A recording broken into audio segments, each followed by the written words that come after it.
राम राम व सुप्रभात मंडळी. तर नवीन दिवस सुरू झाला आहे. मग टाइमपास करत वेळ गेला आणि दुपारी 12 वाजता केलं अंडी भाजी पोळी आणि कडधान्याचं जेवण टी व्ही बघत. मग दुपारच्या झोपेशिवाय सुट्टी तर अपूर्णच. मग दुपारच्या झोपेतून उठलो आणि मित्रांसोबत मळ्यामध्ये गेलो.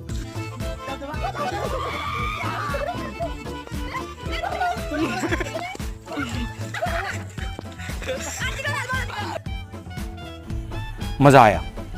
मग झाडावर मजा करून झाल्यावर दुसऱ्या झाडावर गेलो. तर तिथं आपल्याला खूप वेगवेगळ्या प्रकारची माकडं बघायला भेटली.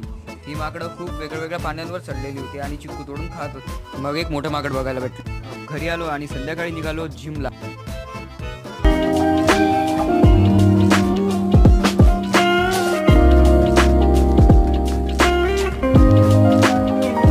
जिममध्ये येऊन वर्कआउट केला आणि मग घरी आलो आणि घरी येऊन माझ्या हाताचे मस्त पराठे खाल्ले.